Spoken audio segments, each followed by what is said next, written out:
Hi everyone, this is Colleen Francis at Engage Selling Solutions. Thanks for joining me on today's Sales Leader Strategy. Decision paralysis. Yes, this is a real thing. It's when your buyers are so overwhelmed with information, they can't make a decision. Worst case, they cancel the project and spend their money on something else. Best case, they delay, keep you in the process. And then another worst case, they just go with the incumbent. Neither of those options are good for any of us, especially when you're the incumbent. So, how do we prevent this from happening? Well, one, we have to accept the fact that our customers are going to be overwhelmed with information. There's just so much more information out there on more platforms than ever before. There's nothing you or I can do about that. And ironically, if you stop producing information to share with your customers, then they won't even know that you're around and you don't get invited to the party.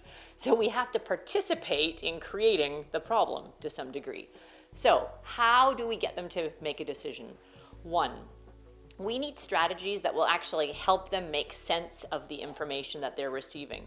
Maybe we have open forum discussions and ask them questions about what they're seeing, what they're feeling, what they're hearing, so that we can then build our presentation around helping them make sense of that information. Two, we need referrals. One of the ways that we can get past this decision paralysis is by making sure that our clients see us, our prospects see us as the insider.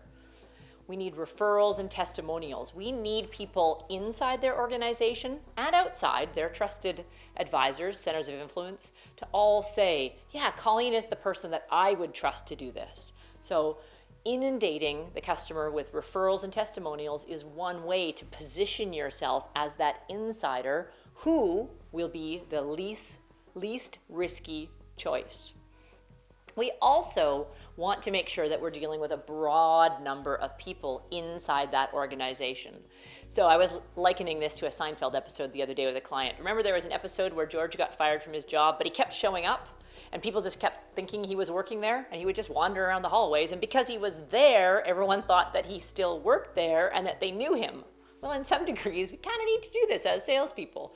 We need to have such a broad base of support that our clients are saying, oh yeah, I know Colleen, I saw her the other day. Or yes, Colleen was in here the other day. Or I was just on a Zoom call with Colleen yesterday. So that people feel like we're already the incumbent, that we're already present in their organization. And that again reduces the risk that they feel of doing business with someone new. So those are your three strategies: referrals and testimonials, talking to multiple people inside the organization, and helping those people make sense of the information that they're receiving from all of the parties. Thanks so much for joining me on today's Sales Leader Strategy. For more discussions on topics just like this, visit us now at engageselling.com.